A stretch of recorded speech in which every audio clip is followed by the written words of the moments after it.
It is February the 5th, 2017. It is about 5:40 p.m. and I am doing a transfer of my Kefir grains.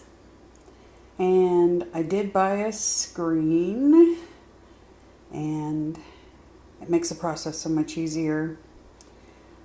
If you do buy a screen, and it's the metal type, make sure it's stainless steel. And that's what I got. The one I have looks like this. I can't remember. I think it's, the brand's on the handle and I can't quite make it out what it says. Tefal.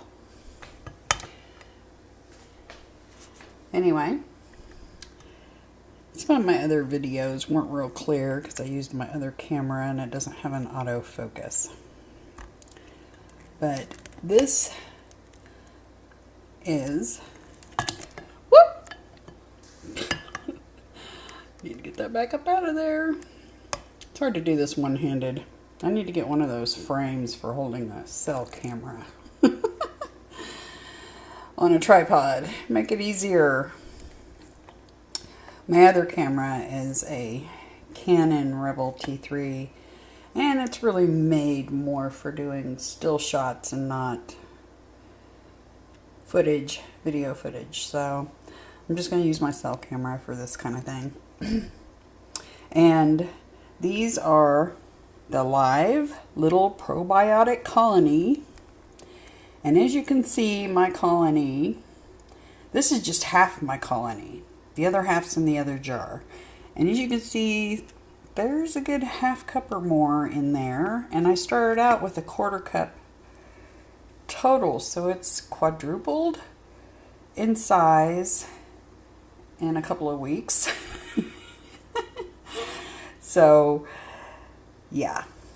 Anyway, but I wanted to show you what the grains look like.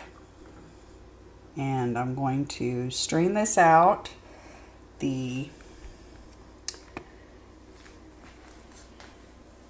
There's the finished product down in there. I'm going to pour that into these glass jars and get it in the fridge. And start the process over again. And what I'll do is put these grains back into their jars and add milk to them and put them back in the cabinet with the lids loosened because they do produce carbon dioxide. This is what, now these sat for almost over 24 hours, almost 48 actually, because I didn't have milk to switch them out quick. So they've already basically done the second fermentation process, so I am not going to put these back, this part back in the cabinet for 24 hours for a second fermentation, because they've basically already been through that. So I'm going to put that straight in the fridge. And as you can see, how it separates, the clear stuff's called whey. But these little grains eat lactose. That's why Kefir is pretty much lactose free, because these little guys eat it all. Anyway, I just wanted to show you a quick update of, yes, the screen strainers make life simpler. And if you're going to make the cheese, make sure you get the nylon netting type screen, food grade plastic screen, because the Kefir will eat through metal if it sits on metal for a long period of time.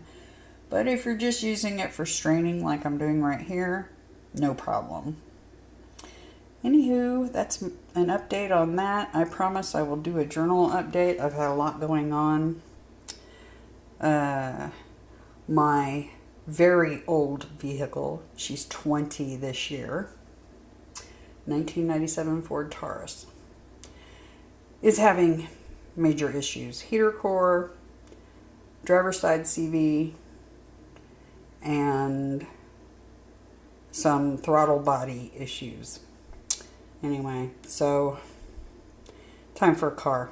So I've been car shopping and stressed, and my birthday happened, and the world happened, and I haven't made any updates. But yeah, I've had really bad days and some good days. But I'll tell you about that in the next video. Anyway, talk to you in a few minutes. Bye. Hope you're feeling better than I am.